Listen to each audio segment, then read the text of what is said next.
quiz. There were several 29s and several 28s and 27s. So congratulations to those who did well.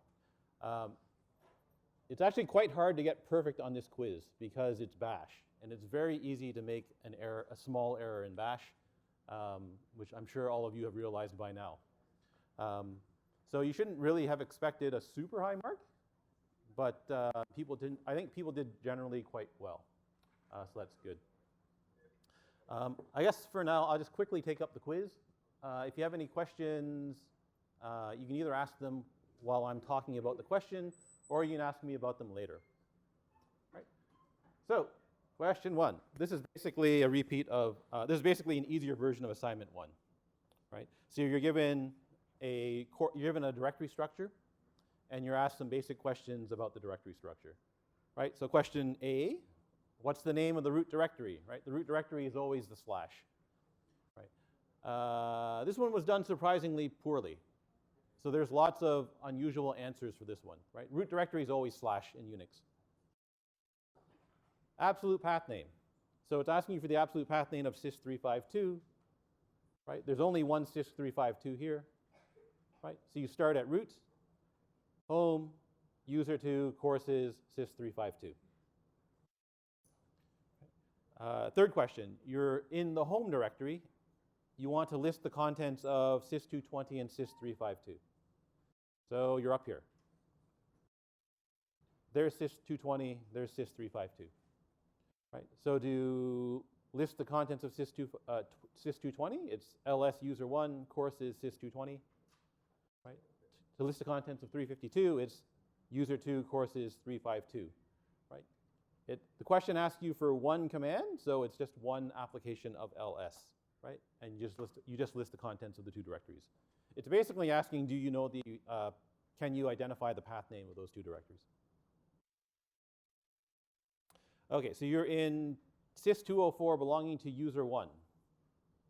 So we're here. I'd like to copy the contents of that directory into the directory sys204 for user2. Right? So you're already here. Copy the files from there into here. Right? So I want to copy all the files in the current directory, right? So that's star, and I want to copy them into some other directory. So you list the username, you list the path name of that directory. It doesn't matter how you got this path name. You could use an absolute path. You can use a relative path. It doesn't matter, right? As long as you got to the correct final directory, everything's fine. If you're using a relative path, then you have to go up 3 times. So dot dot slash dot dot slash dot dot. You want to move, you're in courses directory of user1. You would like to rename sys220 to little sys220, right? And so that's the move command, which renames a file or directory, right? So you just move one directory to the target directory. Finally, question F. I think a lot of you will notice that it was remarked because F turns out to be very tricky. And I decided when I was marking it, it was too tricky. So this one asks you you're in some directory belonging to user2. You would like to list all the files, including the hidden files, in the subdirectories of that directory. Right? So it's not asking you to list the files in the current directory. It wants them only in the subdirectories. Right? And so to get to the subdirectories, you need to use */. Right? Now what makes this tricky is if you write */*, right? So unfortunately, */* does something weird, even if you use the -a option. And it doesn't matter if you use -a or big A here. I don't care. Right? If you try to list the hidden files using this command here, right, that never matches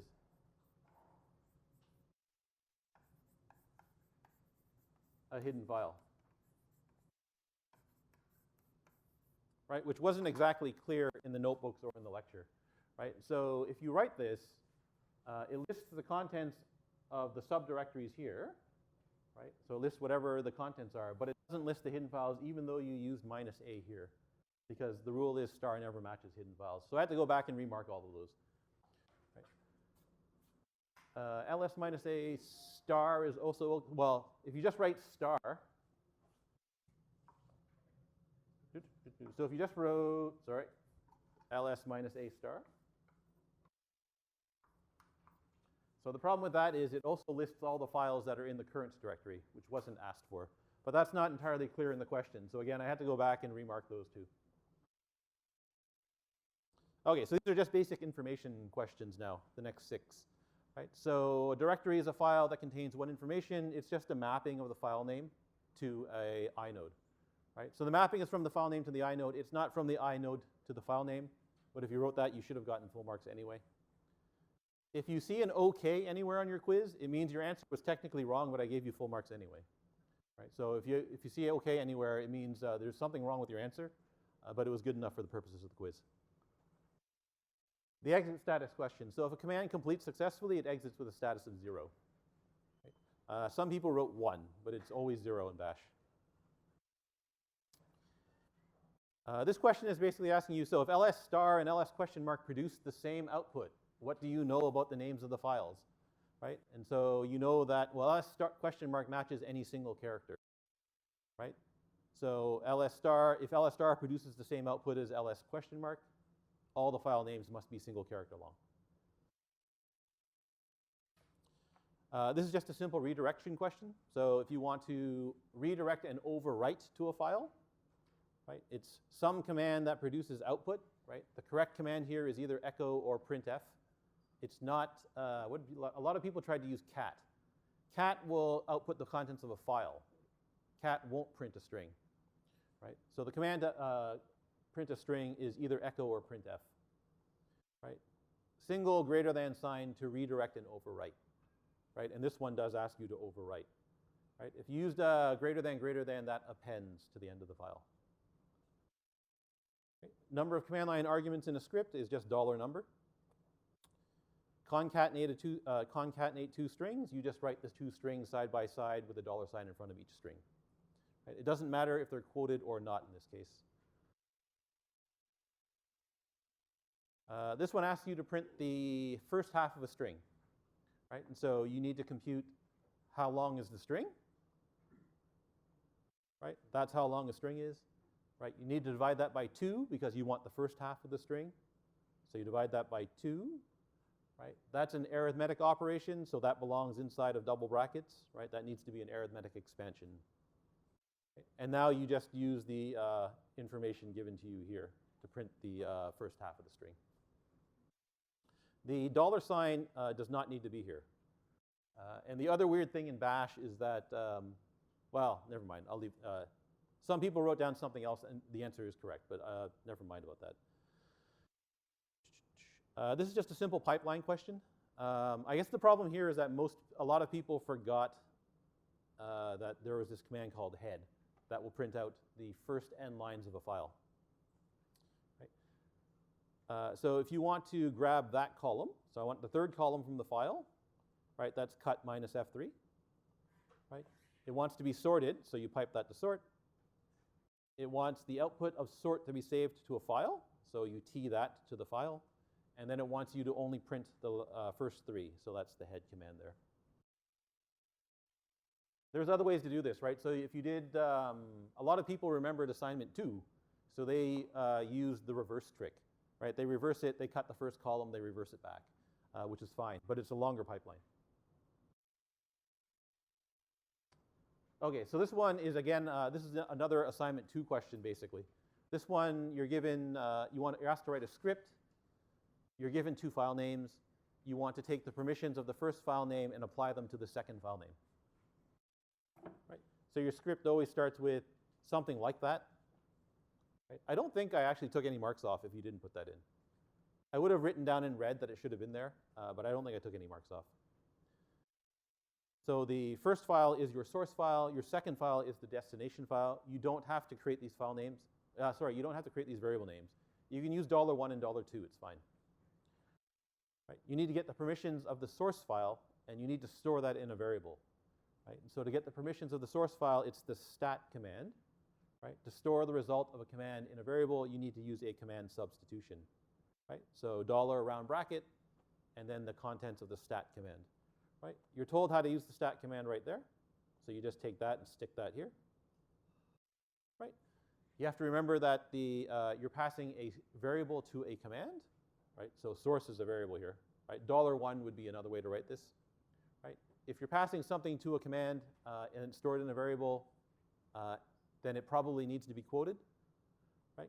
So you do need the quotes here, just in case that the source file has a space or an unusual character in it, right? And now you can just change the permissions, right? Again, you're going to pass the second file, the name of the second file, to the command. So again, it has to be quoted in case there's spaces or unusual characters in it. You don't have to quote perm here, although you could have, and there's no problem, right? And the last question. So basically, you're given 5 steps. You just need to write down the 5 steps, translate them into bash. Okay, so step 1, find the name of the directory that the file is located in, right? And if you read the question a little bit more, right, you're told that when the file is specified, you're always given the path to the file, right? So this one uses a relative path to my file. This one uses an absolute path to my file, right? You somehow need to extract the directory that's in front of my file, right? So I need to get the dot here.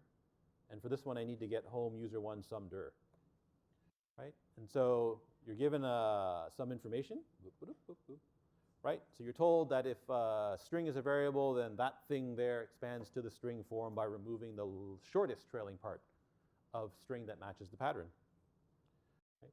So in this case, I want to remove everything that comes after the last slash, right? So I want to remove the file name like that and like that so that I can get the directory name, that, and that. So step 1 is get the directory name, right?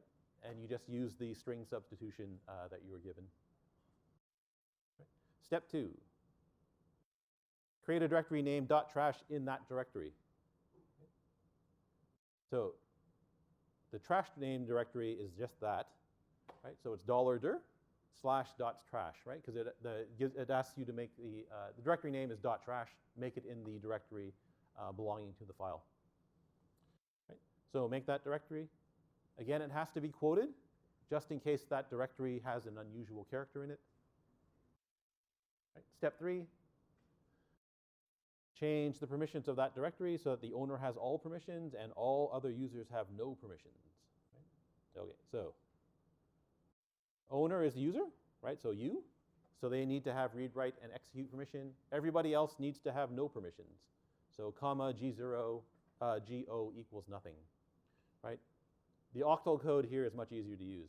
Right? You just use change mode 700. If you make a variable, it becomes easier to write down the rest of the command. Right? Otherwise, you have to write quotes $dir /.trash everywhere, which I had to do when I corrected your quiz, which was no fun. Right? Print out a simple string, and then move the file to the created directory. Right?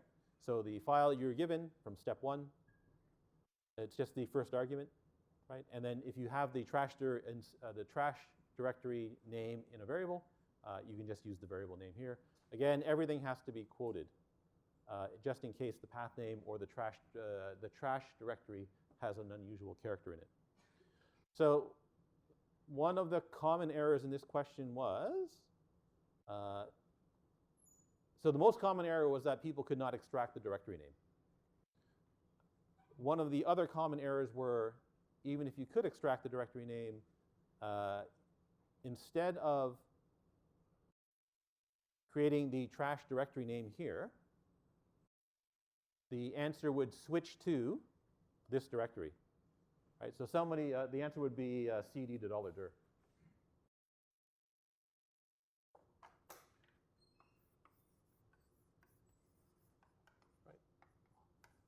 Like that.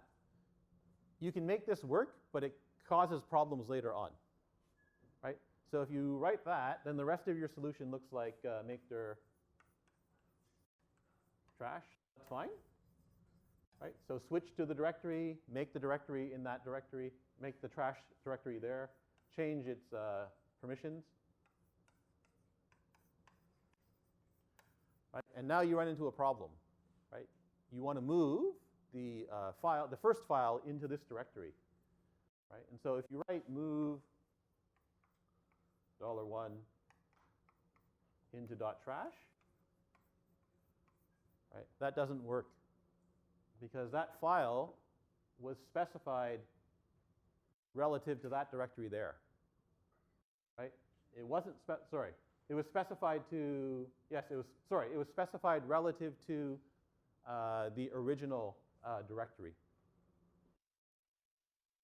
Way back up here. So where you ran the script from was the directory that the file was specified relative to, right? And so if you write that, that path is no longer valid, right? It's not the correct path to the file, to the original file. So now you have some problem. You have to go back and try to figure out what the original directory was, or something like that, right? And so this would have been a much harder way to do it. Right, any questions about any of the quiz questions? Really? Okay.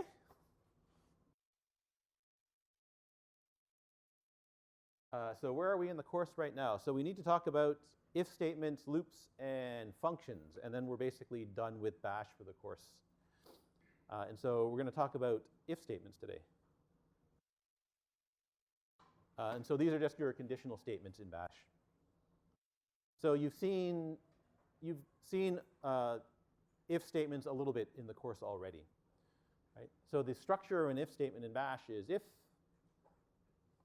Now here it's normally, in other programming languages, this is a condition.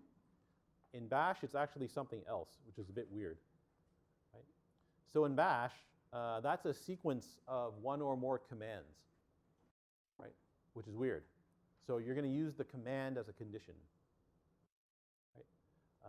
The way I write it is always with, so the first one is the way I always write it, but you can write it in the second form too. Right? The first form is there's a semicolon here, then a then. Right? And then these are the commands that are run if the test commands were true. Right? If you want an else if, in Bash it's ELIF. Right? Some commands, semicolon, then. Right? Else is just else, and the if statement ends with phi, F-I. Right? Again, you have these thens and phis because Bash has no way to denote blocks.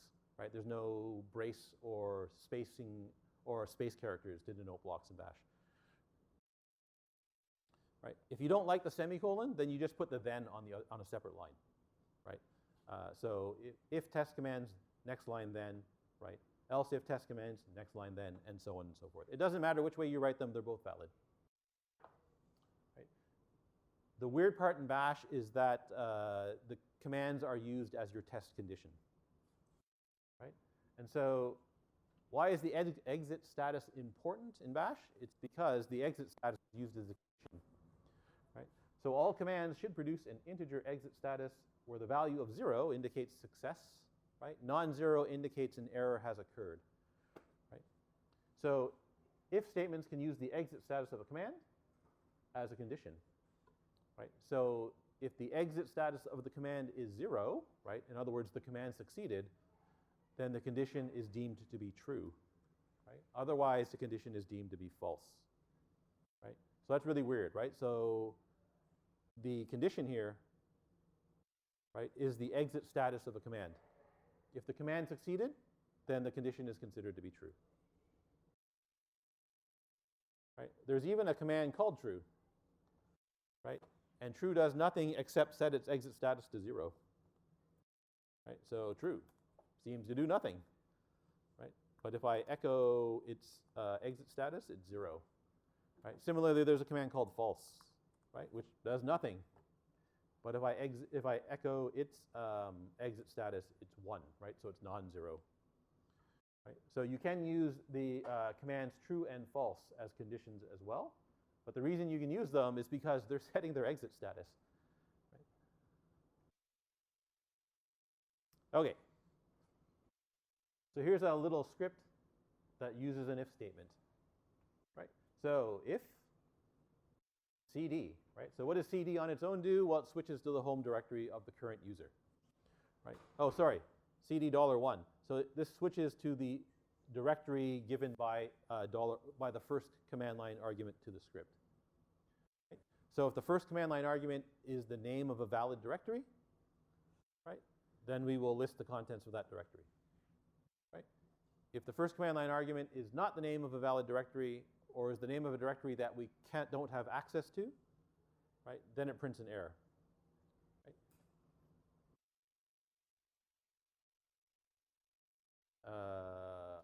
I guess we can run this if you want. So the command is called cdls, right? So if we try to switch into the current directory, that should work, right? And it lists the contents of the current directory, right? Here I have a directory called root bad dir name, right? So there is no bad dir name in the root directory. So this should fail, right? And now you get an error, right? And so that second example fails because you can't, because the cd command fails when it tries to switch into that directory. Right? Now notice the awkward thing that happens here, right? You end up with the error message that cd produces, right? So cd produces an error message if it can't switch to that directory. So now you get the error message as well, which you may not want. Okay, so notice that the error output produced by cd appears in the script output, right? So it's common when you use the exit status of a command as a condition, you don't want the error output to appear, right? So I don't want this stuff that's highlighted to show up in the output of my script, right? And so the trick is you redirect that output to something called root dev null, that thing there. So root dev null on a Unix system is what's called the null device. So basically it's no device, right? So basically it's represented by a file that just discards all of its input, right? So if you pipe something, sorry, if you redirect something to root dev null, it just disappears. Right? So if you really want to, you can take the output, the standard error output, and send that to dev null, right? And now that will no longer print the error message. Right? So that's cdls2, right? Same input, bad directory name. Right? And now you just get the error message that the script itself generates. Right? The error message generated by the conditional command no longer gets sent to standard out. Okay, so you can use the result, the exit status of a command as a condition. Right? It's more common to want to write an actual condition though. Right? And so to write that condition, that goes inside of this double square bracket construct. So there's something I have to tell you about this right away. There's also a single square bracket construct, right?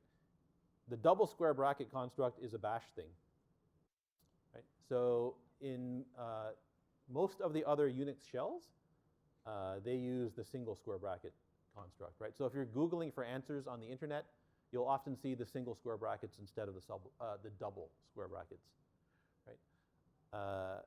The double square brackets saves you from having to worry about a bunch of things. So I recommend that in this course, you use the double square brackets instead of the single square brackets. You can run into problems when using the single square brackets that you don't run into when you use the double square.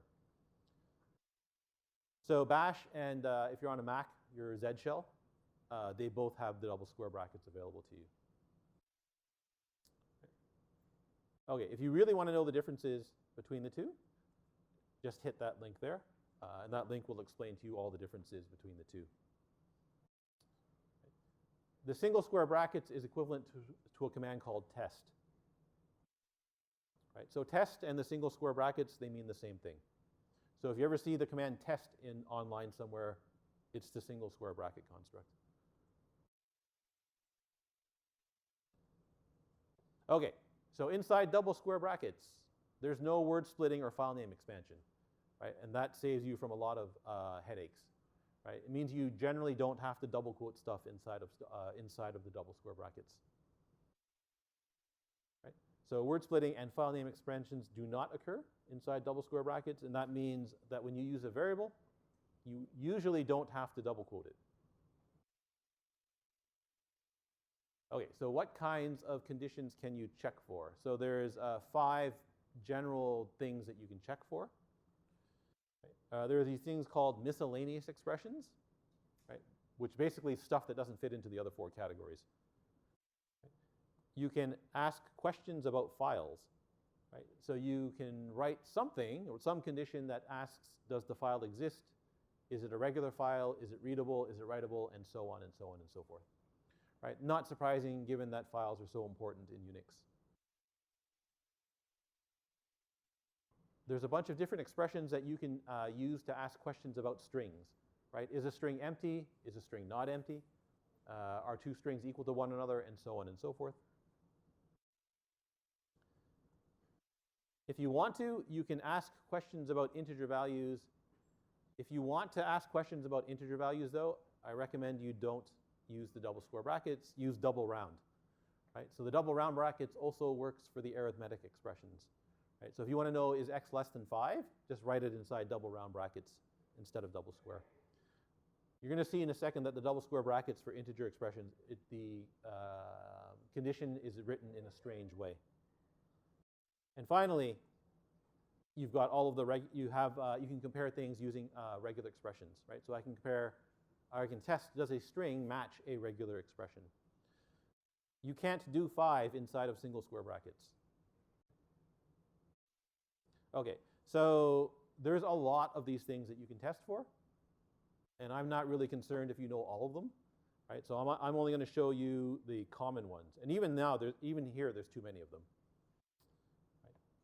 Right? Okay, so if you want to know what they all are, hit that link there, and that will take you to a very long page of a very long document that explains what each thing means. Okay, miscellaneous expression. Right? So one of the things you might want to test for is, does a variable exist? Right? So if you wanted to test, does a variable exist, it's minus v, and then the name of the variable. No $ in front of the variable name. Right? It's just the name of the variable. Right? So that tests, has that variable been assigned a value? So right here. Right? Okay, so I want to know, does the variable exist, and does it have a value? Right? So does the variable x exist, and does it have a value? Right? So when you use the double square brackets, right? Everything that I've written here is important, right? That space is important, right? That space is important, right? The space here, there has to be one or more. That's important, right? The minus v, in this case, is important because I want to know, does x exist, right? And finally, there's no $ in front of the x here, right? You're not asking for the value of x, right? You're asking something about the variable x, right? So in this case, you don't use the $, right? So once more, that space has to be here, right? That space must be there. Okay, so if the variable x exists and has been assigned a value, that condition will be true, right? So this will print out x has been assigned, right? If x has not been assigned a value, it'll print out x is not assigned. Right? So the very first line of this fragment of code is unset x, which removes x from the current workspace, I guess. Right? So this should print out x is not assigned, and it does. Right?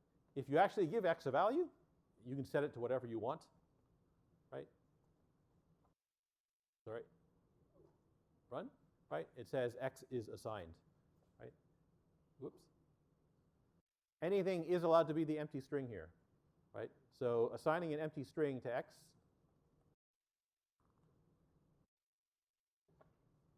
still, as far as the minus v operator is concerned, it still means that x has been assigned a value.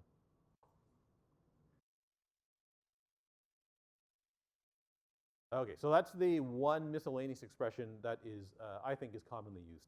Right? There are a few others, but you only need to know what minus v. There's a bunch of not operators. There's a bunch of, I guess, what are these called? I don't know what these are called. There's a bunch of flags or operators. I don't know what you want to call these. I'll call them flags. Right? So there's a bunch of these things that let you test things about files. Right? So file, in this case, that's the name of a file. right? It can be a variable as well, in which case you have to use the dollar in front of it because you need to access the value that's stored in the variable, right? And so all of these here test something about a file, right? Minus D asks, is the file a directory, right?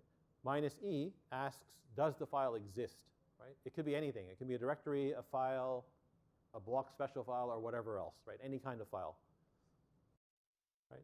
Minus F is one of the more useful ones. It asks, does the file exist, and is it a regular file, right? Minus R asks, does the file exist, and is it readable, right? It doesn't mean that it's a regular file. It could be a directory, right? Minus W doesn't mean, does the file exist, and is it writable? Again, it could be a directory, right? Minus X, is it executable? Again, it could be a directory. Minus S asks, does a file exist, and is its size greater than 0? Right. Minus NT and minus OT, so these are binary operators, right? NT is newer than, OT is older than, right? So it compares file 1 and file 2 by their modification time, right? So if file 1 was modified more recently than file 2, that's true, right? If file 1 was modified, or file 2 was modified more recently than file 1, then this one is true.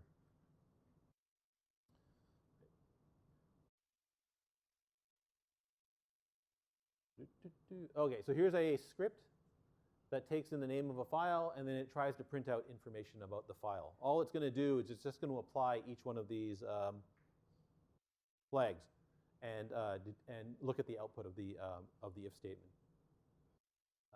Sorry, you have to. Everything's wrapping because the zoom's too high. Right. So the input to the script is in $1, right? So minus F, right? Is the file a regular file? Right. Minus D, is the file a directory? Is it readable? Is it writable? Is it executable? Right. If where is, oh, here, sorry. Way back at the beginning, minus E, does the file exist? Right. And so if the file doesn't exist, we end up in the else part, and we get the file does not exist part here.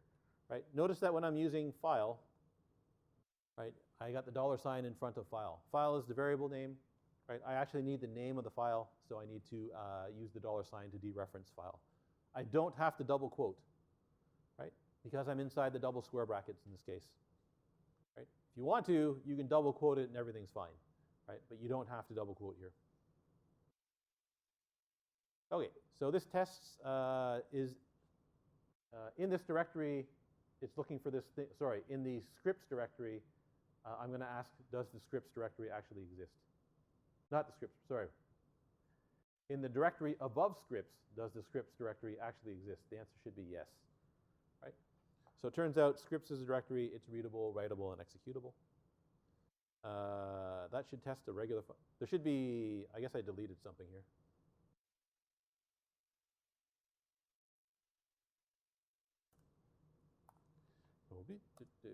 I don't remember what's in this directory, so bear with me while I look what's in the directory. So this is in the directory above scripts, so here. Okay, so strings.ipynb.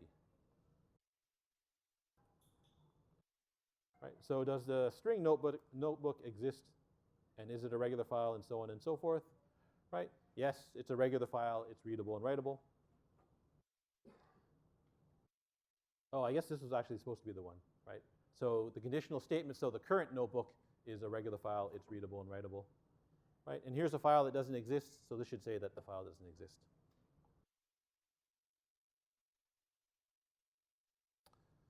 Okay, so if you remember way, way back now, so this is several weeks ago, when we first started looking at bash scripts, there was a script called named shell that makes a empty shell script for you and saves it with a given name, right? So here we can check, does the file already exist before I overwrite it, right? Because when I save to the file, I'm going to overwrite it like that. Notice there's a bug in this script, right? So I can check first, does the file exist, right? If it exists, it complains, it says that script already exists, and then exits, right? If it gets to here, that means the file does not exist, so it goes ahead and makes one. That should be double quoted. That should be double quoted, right? Otherwise, if your script name has a funny character in it, this script will barf. So those are, there's a couple of bugs here, right? But there's an example of using -e.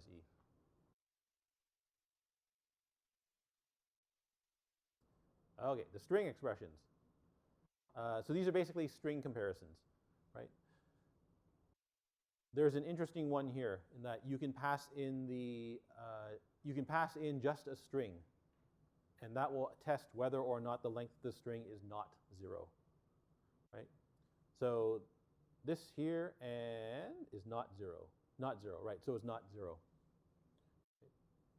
-n string tests if the length of the string is greater than 0, right? And -z string tests if the length of the string is equal to 0. So these two here are equivalent. The string comparison operators are the same. Sorry, they're not the same. They're the same. Sorry, I guess they're not. Same as Python, right? So you can use equals equals to compare strings. Somewhat confusingly, you can also use equals to compare strings inside the double square brackets, right? So these are both equivalent, which is confusing because this looks like assignment, and that does not. Right? But these both work. Equals tilde, if you remember back from when we talked about regular expressions, that tests whether or not string 1 matches the regular expression string 2. Right? Not equals, greater than and less than, these are the lexicographical comparison operators. Right? String 1 greater than string 2 means is true if string 1 comes after string 2. Right? And string 1 is less than string 2 is true if string 1 comes before string 2.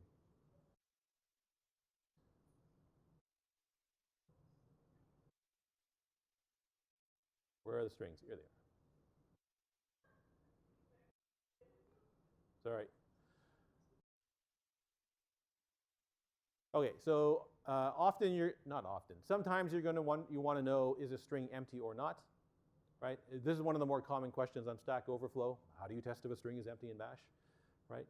So testing for a non-empty string, you can perform it just by using the name of the string, which is a bit odd. But I guess it's the same in Python, right? You can write, you can write just if, then a string, and that will tell you whether or not the string is empty. So here I've got a non-empty string, right? So if I write if, square bracket, space, $s, right? If s is not empty, that will be true, right? So that says not empty. If s is the empty string, that'll be false. So it'll tell you string is empty. If s is unset,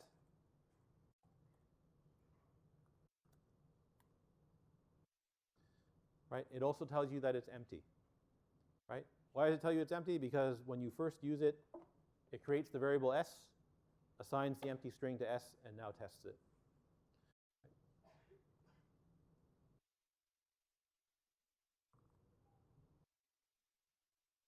If you want to test for an empty string, it's -z, right? Whoop, right? So if s is the empty string, you get empty, right? If s is not empty, A, B, C, right? You get not empty, right? Again, if you unset s, you get empty, right? Why do you get empty? Because as soon as you use s for the first time, it gets created and gets assigned the empty string. Okay, so equals, those are just the quality operators. They work the same as any other programming language, right? Less than and greater than, those are your lexicographical operators, right? So comp string is the Java-like compare to for strings. Right? First command line argument is the first string. Second command line argument, second string, right? Are they equal? If so, we print 0, right? Just like Java's compare to, right? If S1 comes before S2, then we get -1, right? So you get a negative value, just like Java's compare to, right? If S1 comes after S2, then you get a positive value, again, just like Java's compare to, right? So that one shouldn't be super surprising there. Okay, pattern matching. Yeah, right. Okay, so this one is a little confusing. So that and that look like equals and not equals, right? Now the problem with this is that right is interpreted as a pattern if it's not quoted, right? So if you don't quote this thing on the right-hand side, then that's interpreted as though it were a pattern. So the pattern is the same as though you were writing a file match pattern, right? So in other words, star matches anything, question mark matches a single character, right? Not character class will match any, sorry, if you use the square brackets, that defines a character class, right? So it'll match any single character in that character class, right? And so that means on the right-hand side of that expression, all of those have special meaning, right? Star, question mark, square brackets, they all have special meaning now. If you don't want this to happen, if you just want to use regular string comparison, double quote the thing on the right-hand side, right? So if you really want pure string comparison, double quote the right-hand side, right? So if you end up with something like this, right? So here I've got, is that string equal to a star, right? This means, does the string start with an A followed by any number of characters? Right? So ABC, in this case, is going to cause that to print starts with an A, right? Obviously, if you don't start with an A, it's going to print does not start with an A. If you double quote this thing, sorry, if you double quote this thing, the special meaning of the star goes away. So now this means is string actually a star, right? And there, well, now it prints out the wrong thing, but double quoting suppresses the pattern matching operation here, right? And so that if statement there will print out matches as long as your string is 3 characters long, starts and ends with an A, right? So that should match. That will not match, right? And if it doesn't end with an A but is 3 characters long, it will also not match, right? So beware of this thing here. This is super confusing. The fact that if you don't double quote the right-hand side, it now does this pattern match, right? That leads to all sorts of really hard to find bugs, right? And then finally, you've got this square bracket construct from way, way back now, right? Remember that in a pattern, this defines a range, right? Sorry, a character class, right? If you use a hyphen, it's range. So that first thing there says any character between A and Z, right? Any number between 0 and 9. Any letter between A and Z, 0, 9, A and Z, 0, and 9. So that will try to, that looks like a Canadian postal code, right? Letter, number, letter, number, letter, number, right? If you deviate from that, oh, L's bad, looks like a 1, right? If you deviate from that, it will no longer match the right-hand side. And again, if you quote this thing,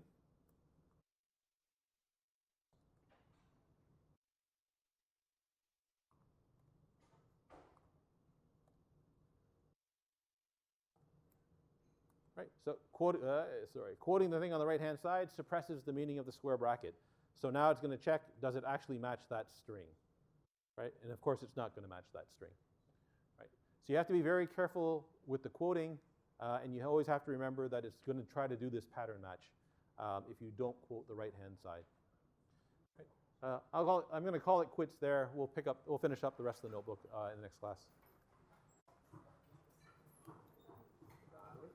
Sure. It's a really minor thing, but would you be able to update like the weekly lecture schedule under? Oh yeah. Yeah, because sure. Sorry. Hey, question mark for the assignment. Can we assume that when they give a phone number with spaces, it's going to be given in quotations? Assignment 3, right? Yes, I would think.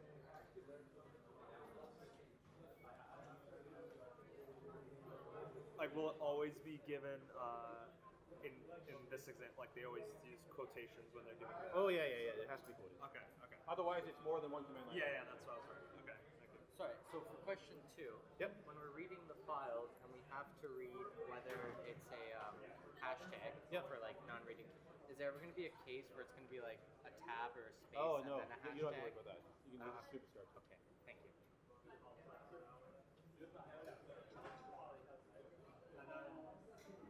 Hi. Hi, for question 3.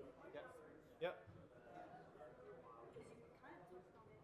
Because you kind of touched on it when you were talking about Yep. on the file. How do you make reference to again? It's more like your actual made like a subdirectory. And you moved into that subdirectory? Yeah. It's better not to move into the subdirectory. It's better not to move. Yeah. How do you get reference to the... I'm just trying to remember how this script exactly works. It's tricky because I don't know how you've written your script. I don't know if you've switched into the student directory or not. Easiest not to switch into the directory. Also, the test 2. Yeah. Is that going to be on bash stuff? Depending on how far we get, it may cover just a tiny bit of C. So it's going to be mostly bash. It should be primarily, well, depending on how far we go, yeah, it could be like half and half. But it may be less C, because I don't expect to get far enough in the course to actually ask you anything super. Okay. Sorry, I don't know who's next. I'm in year 124 class. Yeah. My name's Ryan Choku. I did academic consideration for the first test, so I was wondering, like, when can I expect, like, or what's it? Nothing happens. The weight gets moved to the exam. Oh, okay. So would it be like it gets moved to the exam? I forget what the syllabus says exactly. Okay. It gets moved somewhere, but yeah. Thank you. I have a question Sure. about question 2. You Okay. say that the spec files have like blank lines on the end. Do we have to check if there's a blank line? No, you just ignore the blank lines, right? Okay. You just ignore them. That's basically it. I had a quick question about the quiz. I didn't really understand like how the weighting actually works. Okay. If I get the So quiz 1, if its grade is higher than the average of your first 3 assignments, then quiz 1 counts as 50%. If not, it's 0% and your first 3 assignments now count for the extra 50%. okay, that makes sense. All right, thank you. So you should expect to get your assignment 1 through 3 marks instead. Yeah. All right, thank you. Okay. Hi.